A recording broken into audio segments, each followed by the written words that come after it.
Aujourd'hui, on est à Montréal. On vient rencontrer Fabrice Ménager, qui est courtier hypothécaire chez Planiprêt. Alors, on va jaser avec lui de financement hypothécaire, de trucs, de conseils, de pièges à éviter. On y va!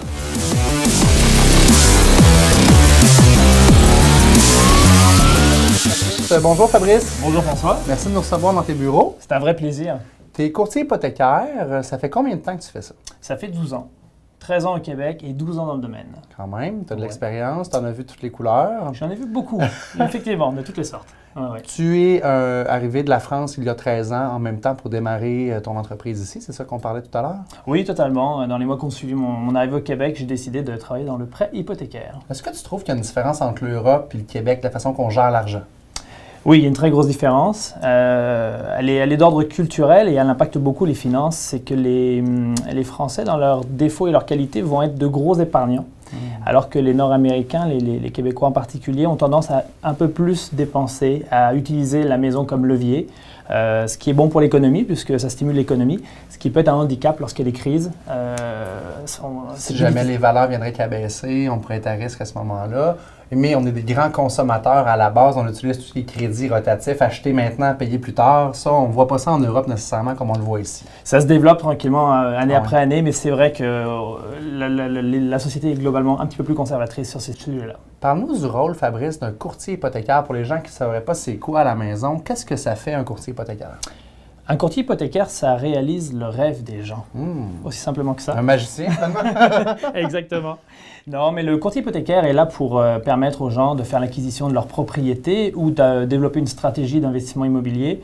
Le tout de façon, en termes de conseils, qui soit le plus neutre possible. Le courtier hypothécaire travaille dépendamment des agences avec une vingtaine d'institutions bancaires, toutes les grandes banques reconnues. Pour en nommer quelques-unes, TD, Scotia, National, Laurentienne, ou une banque qui n'est pas une banque, mais qui ressemble à une banque, Desjardins. Et également des prêteurs directs. Certains appellent ça des prêteurs virtuels, j'ai moins l'appellation. Donc ces banques-là ont vocation à prêter via le canal courtier exclusivement. OK. Quel genre de prêteurs sont des prêteurs virtuels? Il y en a qu'on connaît ou... Oui, le grand public commence à connaître First National, MCAP.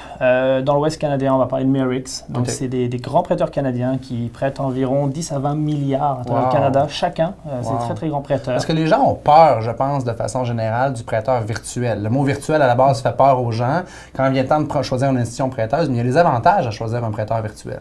Il y a beaucoup d'avantages. Premièrement, on s'aperçoit que les gens, lorsqu'on leur donne un parallèle avec ING Direct, qui aujourd'hui s'appelle Tangerine, réalisent que, tiens, on connaît ça et c'est pas si épeurant que ça.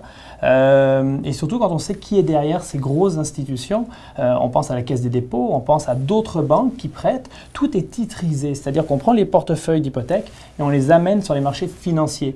C'est le même fonctionnement que vont faire les banques, sauf que les banques virtuelles ne font que de la titrisation. Ils n'ont pas leur propre argent dans leur coffre. De toute façon, à la base, pour être une banque au Canada, c'est tellement légiféré qu'on ne peut pas s'improviser, être une banque du jour au lendemain. Quel conseil tu aimerais donner à nos gens qui nous regardent au niveau de l'hypothèque pour rembourser de façon accélérée plus rapidement? C'est important d'aller avec une institution qui est relativement flexible. On s'aperçoit qu'il y a des banques qui vont aller de 10, 15, 20% de paiement anticipé. Donc, si par exemple on emprunte 200 000 $ et qu'on a le droit à 20% de paiement anticipé, on va pouvoir mettre 40 000 à l'année 1 sans pénalité, 40 000 à l'année 2, à l'année 3, à l'année 4. Pour les gens qui ont les moyens, c'est bien. Sinon, dans le portefeuille courant, on voit quoi? Des paiements aux 2 semaines accélérés, je présume? Oui, effectivement, ce que les gens vont en général utiliser le plus souvent, un paramètre très très simple à comprendre, c'est le paiement accéléré, soit la semaine, soit la quinzaine. La quinzaine est très populaire.